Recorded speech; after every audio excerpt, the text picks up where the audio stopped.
नमस्कार। आपके अपने ही चैनल केंद्रीय विद्यालय न्यूज में आपका स्वागत है। आज हमारे साथ हमारे मित्र संजय कुमार श्रीवास्तव जो लंबे समय से केंद्रीय विद्यालय में जुड़े हुए हैं। सर, आपका बहुत बहुत स्वागत है। धन्यवाद।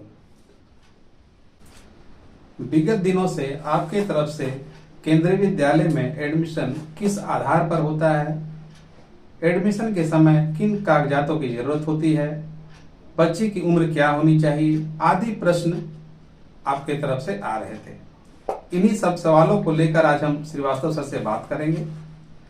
अगर आप इस चैनल में पहली बार आए हैं तो सब्सक्राइब बटन का अवश्य दबाएं ताकि हम केंद्रीय विद्यालय में हर एक गतिविधियों को आप तक पहुंचा सके। श्रीवास्तव सर, हमारा सबसे पहला प्रश्न है कि केंद्रीय विद्यालय में नामांकन की क्या प्रक्रिया है और किस आधार पर नामांकन होता है? देखिए, केंद्रीय विद्यालय में बच्चों का जो नामांकन होता है वो कैटेगरी के आधार पर होता है। अब यहाँ ये समझने वाली बात है कि कैटेगरी क्या है। एक्चुअली बच्चे के जो मदर फादर है, पेरेंट है, वो किस जॉब में है, जो मतलब सेंट्रल गवर्नमेंट एम्प्लॉई हैं कि स्टेट गवर्नमेंट एम्प्लॉई हैं या फिर बिजनेस कम्युनिटी से आते हैं। तो इस कैटेगरी, यही कैटेगरी है और इसी कैटेगरी के आधार पर बच्चों का एडमिशन किया जाता है। कैटेगरी 1 क्या है? अब देखिए, यहाँ कैटेगरी जो मैंने कहा, तो केंद्रीय विद्यालय में जो कैटेगरी है वो सिविल स्कूल के लिए 5 कैटेगरी होता है और जो प्रोजेक्ट के भी है उसके लिए 6 कैटेगरी होते हैं। तो पहले सिविल की ही बात कर लें कि कैटेगरी 1 उसको कहा जाता है कि जो सेंट्रल गवर्नमेंट के ट्रांसफरेबल जॉब वाले हैं, जैसे आर्मी हो गया, BSF, ITBP, railway, post office, ये प्योर सेंट्रल गवर्नमेंट है और इसे कैटेगरी 1 माने इनके बच्चों की प्राथमिकता पहली रहेगी नामांकन के लिए।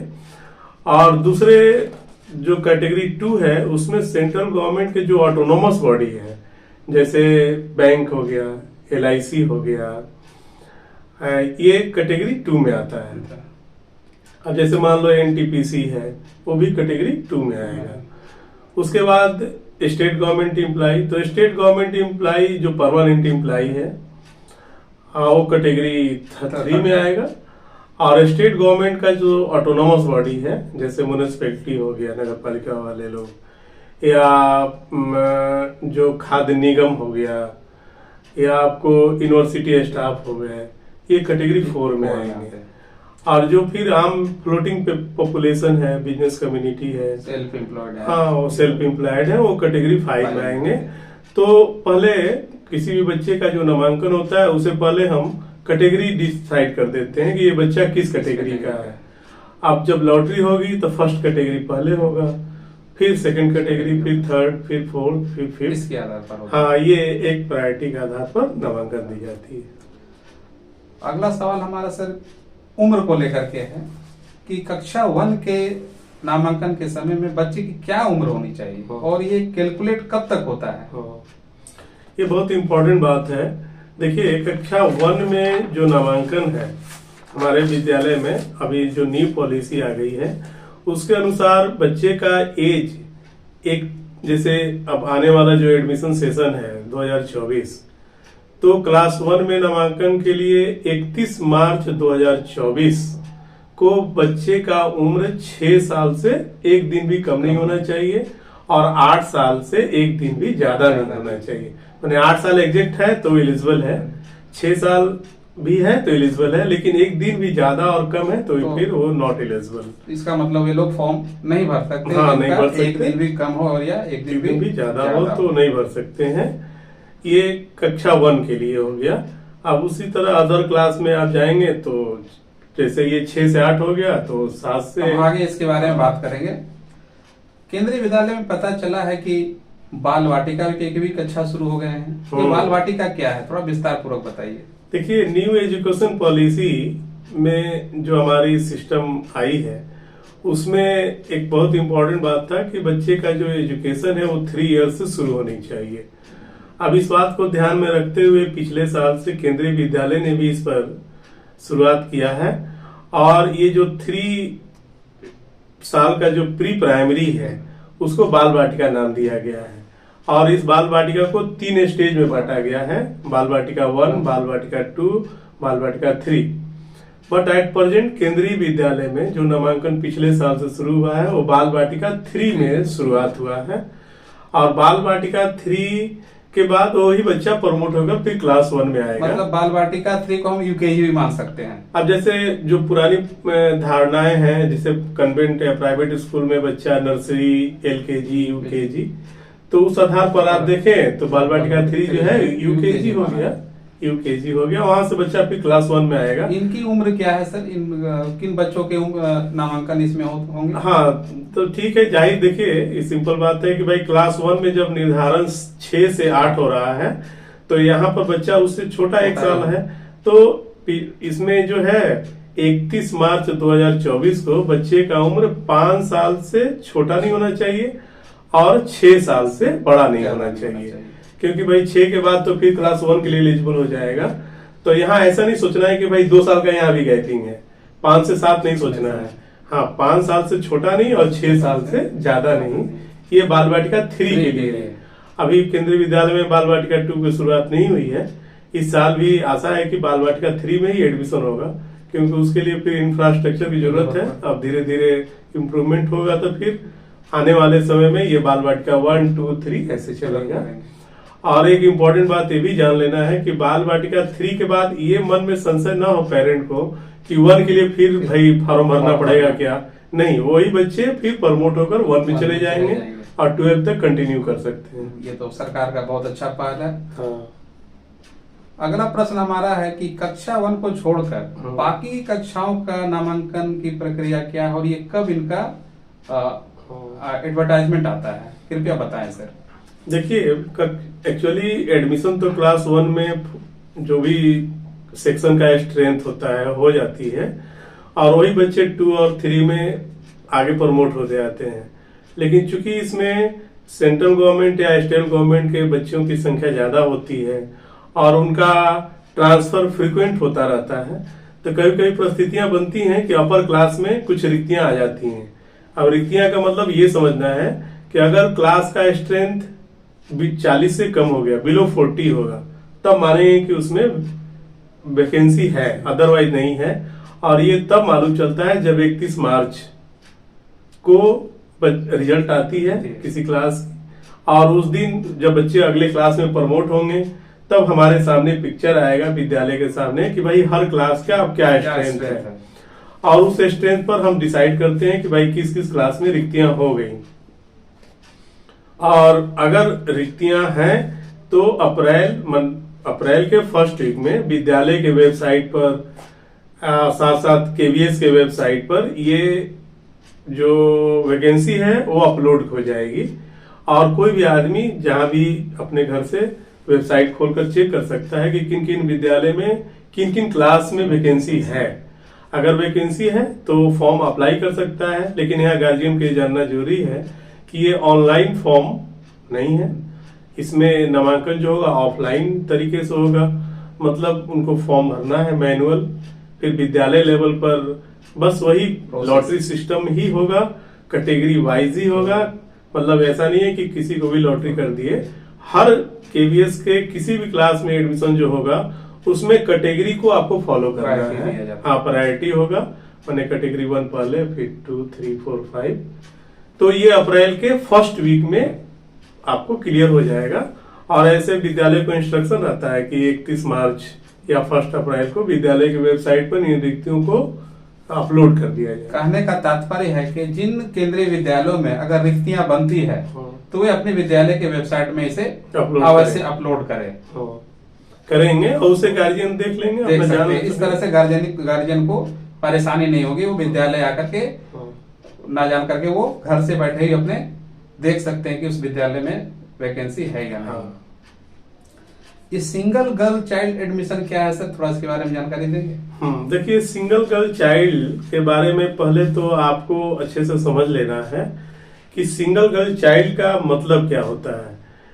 बहुत सारे लोग इससे वर्ड का ही मीनिंग सोच लेते हैं। सिंगल गर्ल चाइल्ड मतलब एक लड़की, अब ये नहीं सोचते हैं कि भाई 2 लड़का 1 लड़की तो क्या भी वो सिंगल गर्ल चाइल्ड है। नो, सिंगल गर्ल चाइल्ड का मतलब ऐसा संतान, एकमात्र संतान होना चाहिए किसी पेरेंट का, और वो पुत्री होनी चाहिए।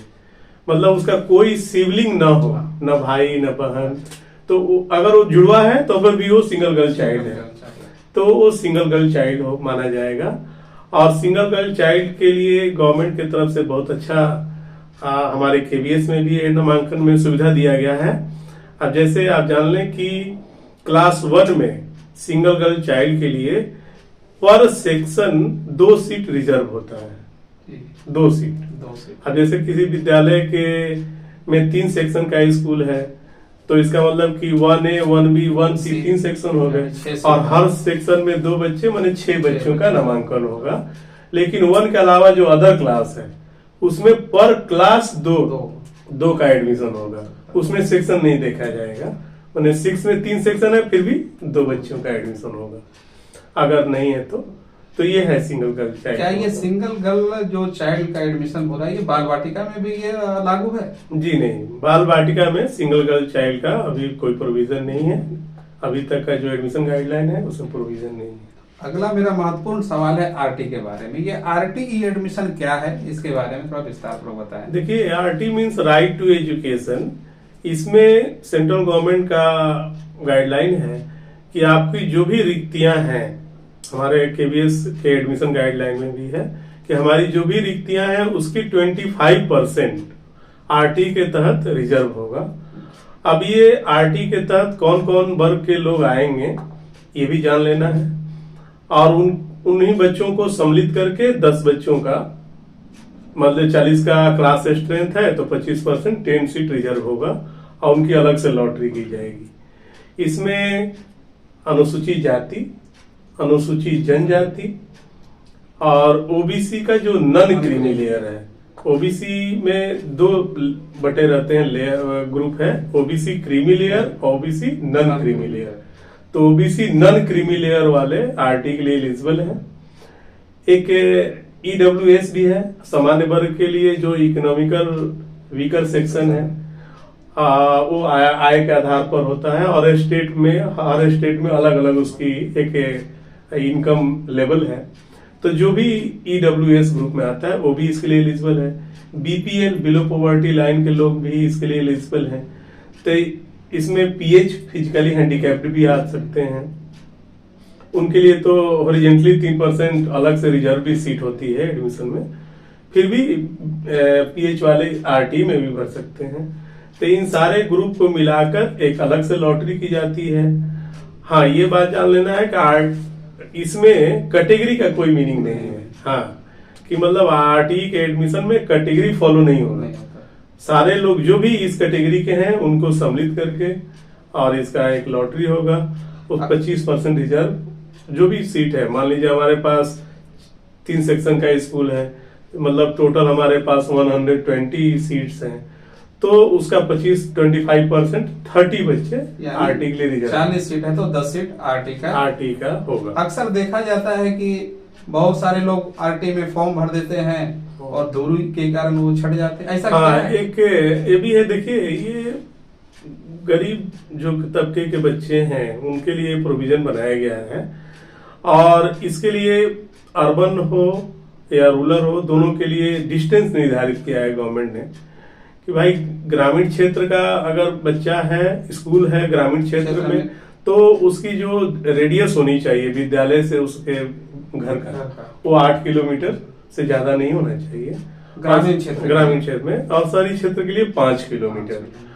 अगर आप फॉर्म अप्लाई करते हैं और फॉर्म में जो एड्रेस आपने भरा है अपना रेसिडेंशियल एड्रेस, अगर वो इस रेडियस में नहीं आता है तो फिर आप आरटी के लिए एलिजिबल नहीं है। इसका मतलब आपका लॉटरी में नाम आ गया और फिर भी आपने एड्रेस दिया है जो 10, 15, 20 किलोमीटर दूर है, तो उसके लिए स्कूल बाध्य नहीं है कि आपको नामांकन।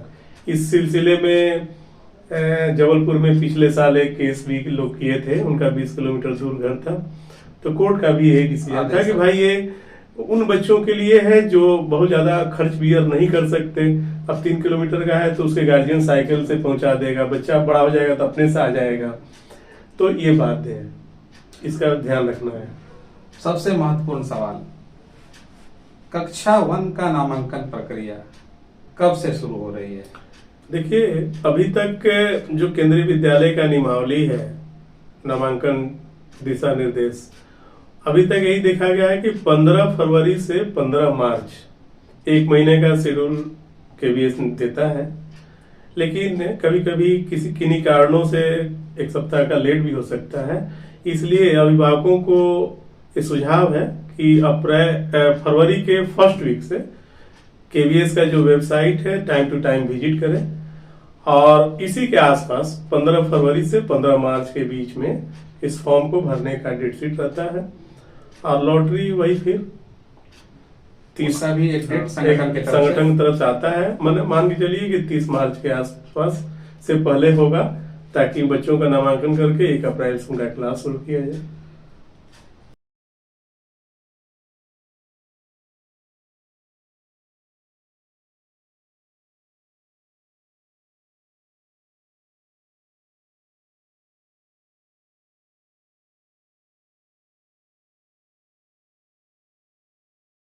आशा करता हूं कि आपके मन में जो भी सवाल रहे होंगे, श्रीवास्तव सर ने उन सभी सवालों को दूर करने की कोशिश की है।